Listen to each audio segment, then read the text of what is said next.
Right আছে, তারা walkout করতে পারেন। কিন্তু যে কথাগুলো রেকর্ডেড হয়ে গেল তার বিপরীতে আমাদের বক্তব্যটা 1-2 মিনিট রেকর্ডে থাকা ভালো।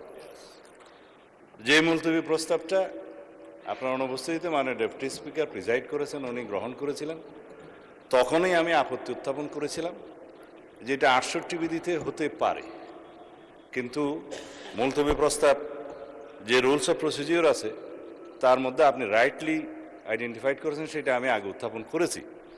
যে বিষয়টি আইন প্রণয়নের মাধ্যমে নিষ্পত্তি হতে পারে সেরকম কোনো বিষয় মুলতবি প্রস্তাবে আলোচনা করার বিধান নাই।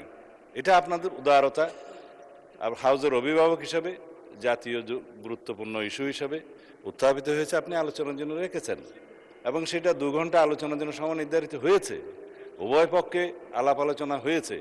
কিন্তু এটা যেহেতু বিধি বহির্ভূত এবং আলাপ আলোচনা হয়ে যাওয়ার পরে পার্লামেন্টের প্র্যাকটিস হচ্ছে ইট ইজ টকড আউট, আলোচিত হয়েছে, সুতরাং আলোচনার পরে নিষ্পত্তি কি হবে সেজন্য ভোটাভুটি দেওয়ার কোনো বিধান নাই। সময়ের সাথে সাথে দেখা দেয় নিত্য নতুন প্রয়োজন, রেডি থাকতে হয় প্রতি মুহূর্ত। তাই এলো ইনোভার, যেন আপনি লাইফে থাকেন রেডি প্রতিদিন।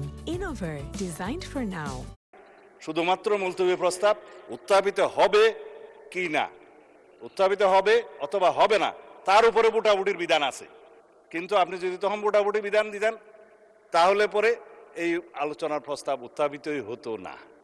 অথবা আরেকটা আপনার অপশন আছে, স্পিকার হিসাবে আপনি কোন মুলতবি প্রস্তাব বিবেচনা করবেন অথবা বিবেচনা করবেন না, আপনি এটা রিড আউট করে, এটা প্রিভিলেজ হলো অপোজিশন মেম্বার কেউ যখন সরকারি কর্ম বাধাগ্রস্ত করতে চায়, ব্রিটিশ পার্লামেন্টের নজির অনুসারে তারা ট্রেজারি বেঞ্চের আলোচনা যাতে এগিয়ে না যায় সেজন্য মুলতবি প্রস্তাব তোলার পরে সেটা মুলতবি হলো কি হলো না সেটা স্পিকারের ইখতিয়ার অথবা ভোটাভুটির ইখতিয়ার।